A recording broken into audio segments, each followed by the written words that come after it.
3 months earlier, everything had been different. Marcus and Jessica had been living in a cramped two-bedroom apartment across town, struggling with mounting bills and the suffocating pressure of modern life. When William suggested they move into his spacious home to save money, it seemed like an answer to their prayers.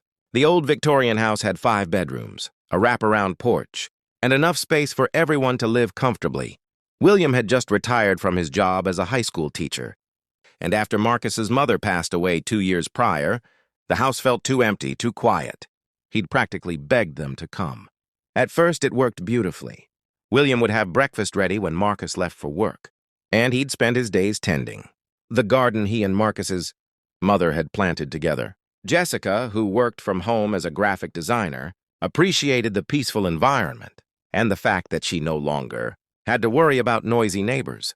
William kept to himself mostly, taking long walks in the afternoon and spending evenings in his workshop in the garage, where he'd craft small wooden toys that he donated to the children's hospital downtown, something he'd been doing for 20 years. A quiet kindness few people knew about, but Jessica's attitude began to shift. It started with small complaints.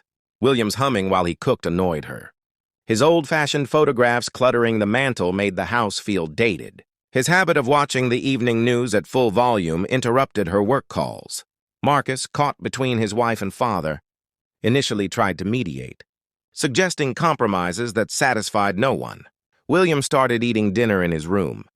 He stopped humming. He offered to take down some of the photographs, but it was never enough. Jessica's complaints escalated. She wanted to renovate the kitchen, but William's limited pension couldn't cover it.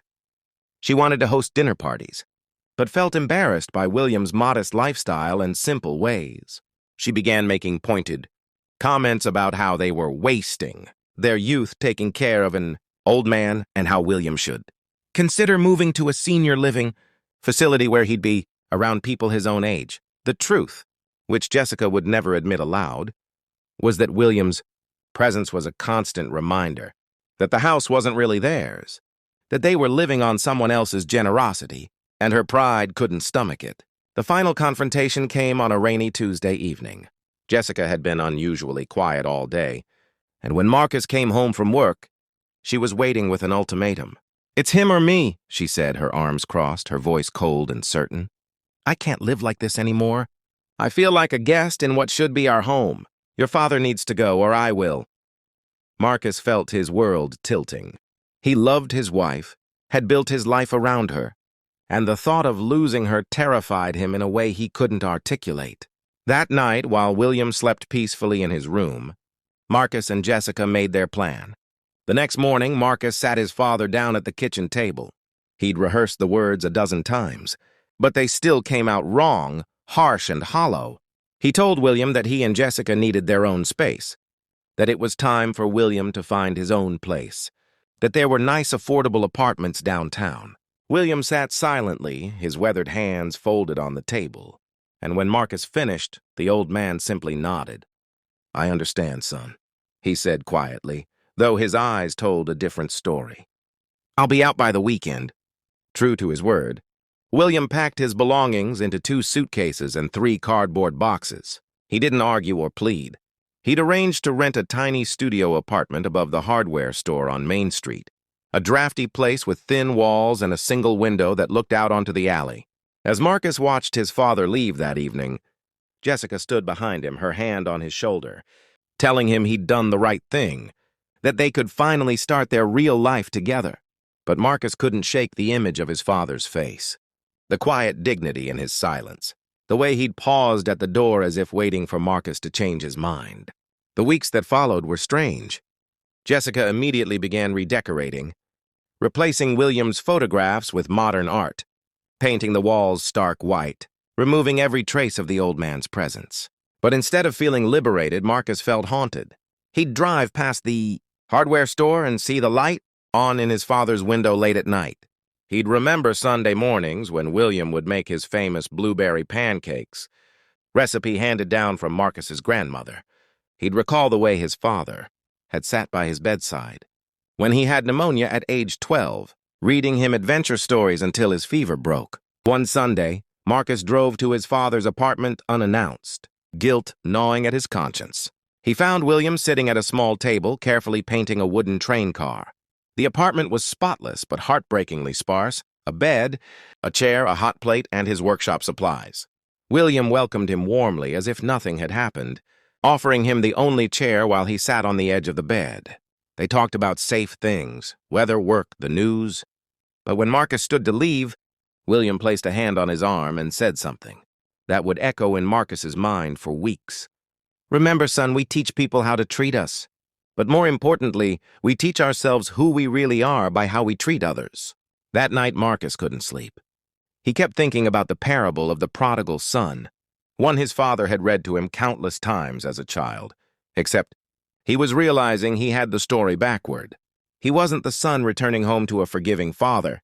He was the father who'd turned his own parent away. And he began to understand what his father meant about teaching himself who he really was. The revelation came in pieces.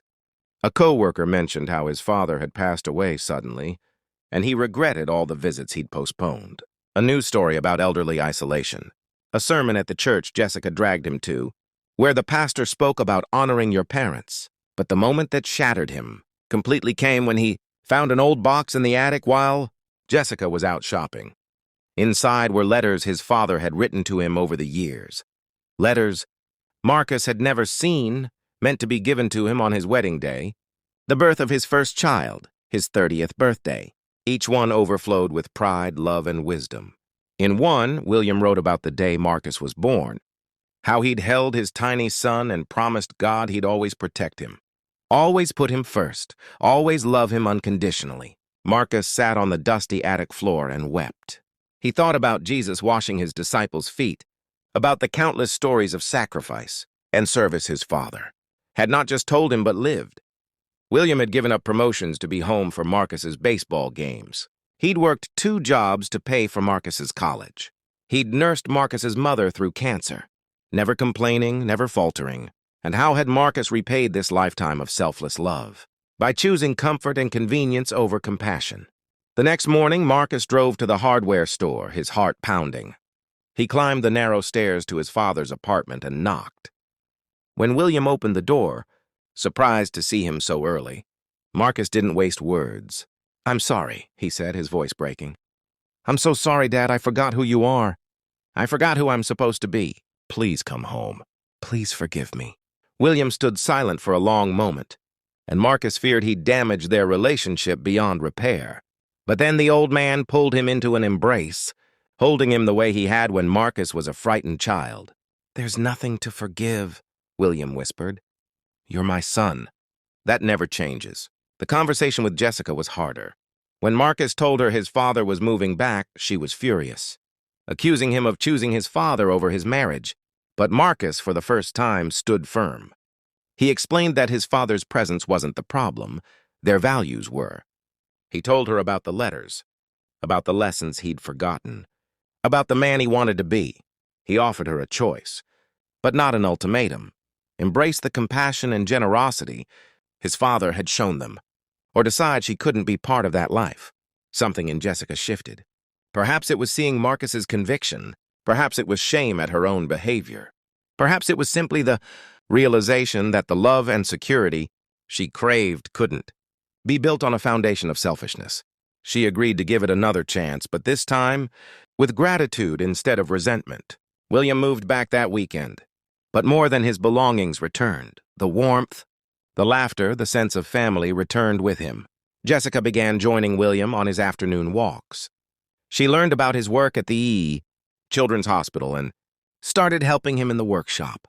She discovered that the old man she'd seen as an inconvenience was actually a reservoir of wisdom, patience, and love. Marcus learned his lesson not from suffering or punishment, but from recognizing the divine truth his father had lived, that we're called to serve, to honor, to love without condition. Jesus' teachings weren't abstract philosophy, but practical instructions for building a life worth living. In turning away from his father, Marcus had turned away from those teachings. In welcoming him back, he'd reclaimed not just his father, but his own humanity.